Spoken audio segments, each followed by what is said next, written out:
Thyroid. तर एस्पिरंट्स खूप जास्त इम्पॉर्टंट आहे हा thyroid.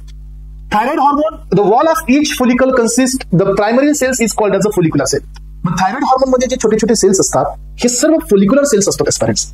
Under the influence of TSH, मी तुम्हाला आधी पण सांगितलं की टीएसएच हा पिट्युटरी ग्लँडचा पार्ट आहे आणि तो खाली येऊन आता थायरॉइड ग्लँडला स्टिम्युलेट करतात. दे बिकम ऍक्टिव्ह सिक्रेशन आणि range from the cuboidal to the low columnar shape.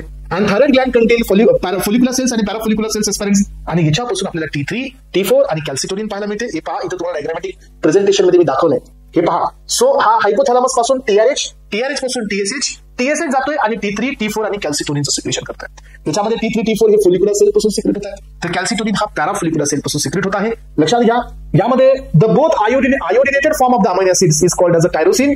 So T3 हा तुमचा, म्हणजे हे गोष्ट लक्षात ठेवायचं की हे T3, T4 हा हार्मोन जो आहे टायरोसिन अमायनो एसिड पासून बनवण्यात आलेला आहे. Yes, very very very important. It is obtained from the tyrosine पासून बनवलेला असतो हा जो की नॉन एड्रेनलिनच्या सिंथेसिस मध्ये असतो टायरोसिन. सो 3 हार्मोन इथून सिक्रेट होतात. थायरॉक्सिन दॅट इज टेट्राआयडोथायरोनिन म्हणजे T4 सिक्रेट होत असतो. ट्रायआयडोथायरोनिन म्हणजे T3 सिक्रेट होत असतो, दॅट इज कॅल्सिटोनिन. पॅराफोलिक्युलर हॉर्मोन्स म्हणजे पाठीमागच्या साईडनी तिथं पॅराफोलिक्युलर सेल्स असतात, तिथून आपल्याला PTH मिळतो, दॅट इज पॅराथायरॉइड हॉर्मोन. मग आता friends, disorder due to the thyroid hormones. Thyroid हॉर्मोनच्या कमी जास्तपणामुळे आपल्या बॉडीत काही प्रॉब्लेम्स येतात का? येस, डेफिनेटली येतात. थायरॉइड ग्लँडचे जर कमी जास्तपणा आपल्या बॉडीमध्ये झाला, हायपो किंवा हायपर सिक्रेशन होत असेल फ्रेंड्स, तर आपल्याला प्रॉब्लेम होऊ शकतो.